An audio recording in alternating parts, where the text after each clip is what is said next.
លោកអ្នកនាងជាទីមេត្រីពលរដ្ឋ15នាក់ក្នុងចំណោមជាង40នាក់នៅតំបន់បឹង5ក្នុងស្រុកបវេលខេត្តបាត់ដំបងអះអាងថានៅពេលនេះពួកគាត់ម្នាក់បានជំពាក់បំណុលធនាគារស្ទើរវ័នកដោះលែងរួចក្រោយពីការឃោសនារបស់មេឃុំបឹង5ជាប់ពាក់ព័ន្ធនឹងដីសម្បត្តិសង្គមគិច្ចចំណែកមេឃុំបឹង5វិញបដិសេធថាលោកពុំមានគោលការណ៍ដូច្នោះឡើយលោកមុំមនីរតមានសេចក្តីរាយការណ៍អមដោយការយំសឹកសួររបស់អ្នកភូមិដែលជំពាក់បំណុលធនាគារក្រោយពីទិញដីបានប៉ុន្តែមិនមានដីមានតែប្លង់ដូចតទៅខ្ញុំមិនដែលមានអ្នកណាបកទេឥឡូវមានហើយចេះខ្ញុំបានអត់ដឹងទេអត់ដឹងថាមានគេបកចេះស្ថិតក្នុងវ័យជា40ឆ្នាំបុរសដែលមានមាឌស្ដាងខ្ពស់បានរៀបរាប់ដោយដៃម្ខាងយកក្រមាខ្ទប់មាត់និងដៃម្ខាងទៀតជូតទឹកភ្នែកដែលកំពុងហូរបណ្ដាផងនោះឲ្យដឹងថា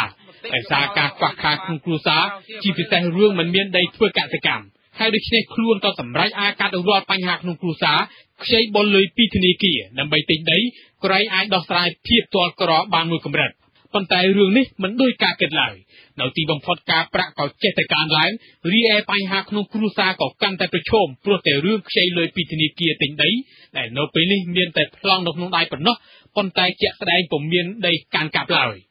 រស់នៅភូមិរងអំពិលឃុំខ្នាចរមៀសលោកប្រាងប្រងឲ្យដឹងថាក្រោយពីលេចធ្លាយព័ត៌មានជាសាធារណៈថានៅចំណុចបឹង5មានដីជាច្រើនហិកតាអាចទិញលក់បានហេតុនេះលោកបានបង្ខំចិត្តខ្ចីលុយពីអង្គការ4លានរៀលជាថ្នូរទទួលបានដី5ហិកតា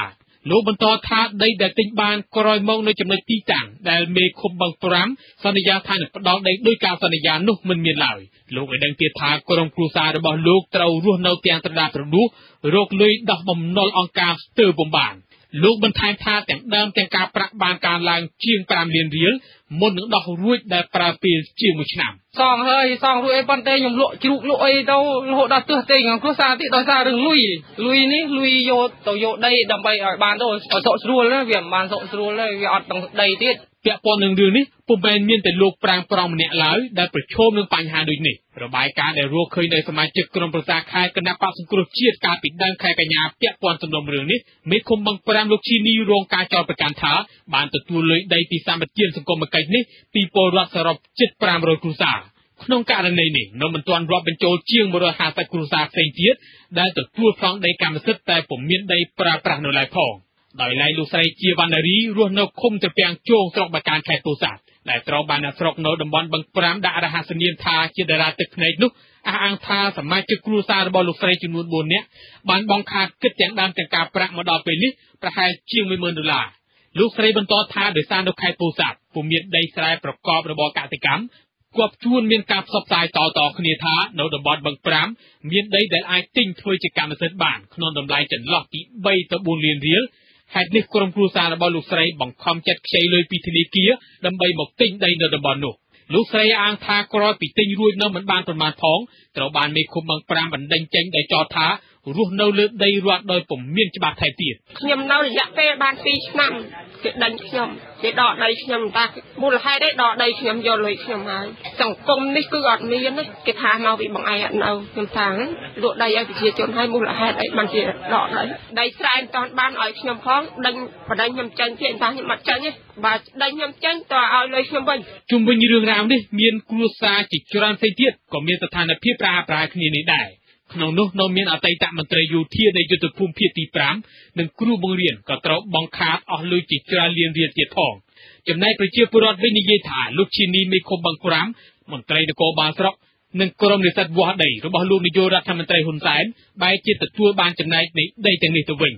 ឆ្លើយតបការចោទប្រកាន់នេះមេឃុំបឹង5លោកឈីនីបកស្រាយម្ដងហើយម្ដងទៀតថាខ្លួនលោកផ្ទាល់គឺបបានជាប់តាក់ទិននឹងអំពើពុករលួយណាមួយនោះទេក្រុមគោលនយោបាយសម្បត្តិដីសង្គមគិច្ចបន្ថែមពីលើនេះលោកឈីនីថែមទាំងជំរុញនឹងអំពាវនាវឲ្យអង្គភាពប្រឆាំងអំពើពុករលួយគួរបើកការស៊ើបអង្កេតរកឲ្យឃើញសល់ខ្មៅថែមទៀតផងដែលជាការឆ្លើយតបចំពោះការចោទប្រកាន់ទាំងនេះខ្ញុំស្នើសុំតាមវិទ្យុអស៊ីសេរីទៅតាមរយៈរដ្ឋាភិបាលសូមឲ្យបញ្ជូនអង្គភាពប្រឆាំងអំពើពុករលួយមកអន្តេតបឹង5រកឃើញអ្នកណាប្រព្រឹត្តអំពើពុករលួយដល់បឹង5ដែលមិនមានផ្ោះតាងអ្វីបង្ហាញនឹងអាចចាប់ដាក់គុកបានដាក់គុកអ្នកហ្នឹងអានេះខ្ញុំស្នើអញ្ចឹងបដិសេធនឹងការឆ្លើយតបរបស់លោកឈីនីនេះអ្នកសម្របសម្រួលសមាគមអាត6លោកយិនមីងលីដែលចុះអង្កេតស្រាវជ្រាវវិវាទកាលពីថ្ងៃទី12ខែកញ្ញាយល់ឃើញថាការអនុវត្តគោលនយោបាយសម្បត្តិដីសង្គមគិច្ចរបស់លោកឈីនីកាលនោះគឺពិតជាមានកំហុសពិតមែន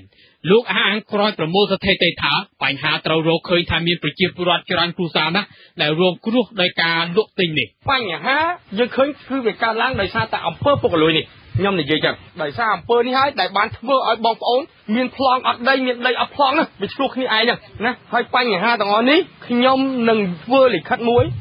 ដាក់ជូនឯកឧត្តមបាទខេត្តបន្ថែមទៀតលោកយិនមីងលីនិយាយថាជាគោលការណ៍ច្បាប់កាលណារដ្ឋប្រាថ្នាជាដីសម្បត្តិសង្គមកិច្ចហើយគឺពុំមានការលក់ទិញនោះទេលោកបញ្ជាក់ថាប្រសិនបើបុគ្គលណាដែលធ្វើអាជីវកម្មក្រមគោលនយោបាយនេះគឺជារឿងផ្ទុយនឹងច្បាប់ជាងនេះទៅទៀតនោះលោកអាងថាកាលណាបើឈានដល់ការទិញលក់វាចាំបាច់ណាស់ត្រូវមានលិខិតស្នាមហើយនេះលោកថ្លែងថាផ្អែកតាមការអង្កេតរកឃើញថាប្រជាពលរដ្ឋដែលបង់ខាតលុយនិងរហូតជាប់បំណុលធនាគារទៅទៀតនោះគឺពុំមានលិខិតស្នាមនោះទេលោកយិនមីងលីចាត់ទុកថាសកម្មភាពបែបនេះគឺជាការប្រព្រឹត្តអំពើពុករលួយព្រោះដីនេះជាដីសម្បត្តិសង្គមកិច្ចដែលរដ្ឋាភិបាលត្រូវឲ្យប្រជាពលរដ្ឋក្រីក្រចែកឲ្យប្រជាពលរដ្ឋមិនមែនលក់ឲ្យប្រជាពលរដ្ឋទេហើយអញ្ចឹងយើងនាំគ្នាយកដីសម្បត្តិសង្គមកិច្ចដែលជារបស់រដ្ឋសម្រាប់ឲ្យប្រជាពលរដ្ឋយើងយកមកអានឹងត្រូវគេថាលក់ហើយយកលុយអានឹងដែលខ្ញុំថាអំពើពុករលួយបើសិនជាថាខ្ញុំយកលុយនេះមកអភិវឌ្ឍឯណាលិខិតស្នាមពីព្រោះនិយាយអំពីសេវាសាធារណៈបើយកលុយពីពូឈ្មោះកត្រូវចេញបង្កាន់ដៃឲ្យគាត់បង្កាន់ដៃទទួលប្រាក់ពីឈ្មោះនេះដើម្បីទៅជួយលើអីយោងច្បាប់ភូមិបាលឆ្នាំ2001មាត្រា261ចែងអំពីការប៉ះពាល់កម្មសិទ្ធិសាធារណៈឬឯកជនដោយអាជ្ញាធររដ្ឋបាលសម្ដៅដល់មន្ត្រីឬអាជ្ញាធរដែលបានប្រើអំណាចដោយរំលោភទោះមានបញ្ជាក្តីឬគ្មានបញ្ជាក្តីដើម្បីដកហូតអចលនវត្ថុពីអ្នកកាន់កាប់ដោយសន្តិភាពត្រូវផ្តន្ទាទោសពិន័យជាប្រាក់ពី10លានរៀលដល់25លានរៀលនិងត្រូវផ្តន្ទាទោសរដ្ឋបាលផ្សេងទៀតបើការដកហូតអចលនវត្ថុបានប្រព្រឹត្តទៅដោយប្រើអំពើហិង្សាចារីប្រព្រឹត្តត្រូវផ្តន្ទាទោសដាក់ពន្ធនាគារពី6ខែដល់2ឆ្នាំរីឯអ្នកបញ្ជាដោយរំលោភត្រូវផ្តន្ទាទោសដោយអ្នកប្រព្រឹត្តដោយផ្ទាល់ដែរក្រៅពីនេះទៀតលោកយិនមីងលីទម្លាក់កំហុសក្នុងរឿងបឹងប្រាថាអង្គការសង្គមស៊ីវិលនិងម្ចាស់ជំនួយមួយចំនួនក៏ជាផ្នែកមួយនៃការទទួលខុសត្រូវក្នុងវិវាទនៅពេលនេះដែរលោកស្ដីបន្ទោសថាព្រោះតែគម្រោងការពីឆ្នាំ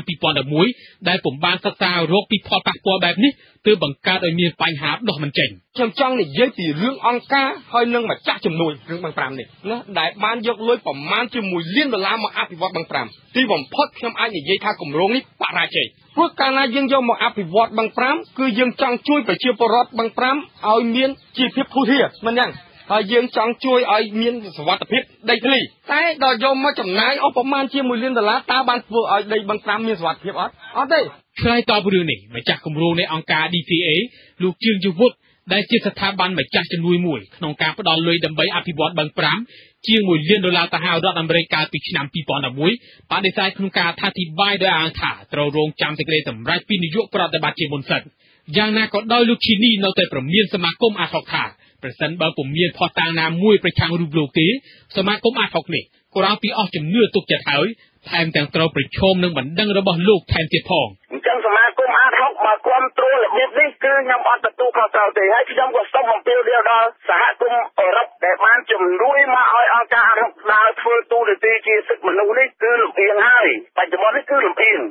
យ៉ាងម៉េចទី1លោកជួបតែប្រជាពលរដ្ឋមួយខាងទេលោកមិនបានចុះមកមើលទាំងមូលនេះទេមកមើលប្រជាជនបឹង5ទាំងមូលទេលោកចុះមកមើលតែមួយខាងជួបតែមួយខាងហើយទេឡើងប្រមូលលុយប្រមូលកាក់ទៅជួបលោកនៅបឹងសង្កែមិនស្គាល់មិញនិយាយជាពិតបើទោះជាបែបណាអតីតសមាជិកតំណាងប្រជាពលរដ្ឋនិងជាជំនួយការទទួលបន្ទុកលិខិតស្នាមទិញលក់ដីរបស់លោកឈីនី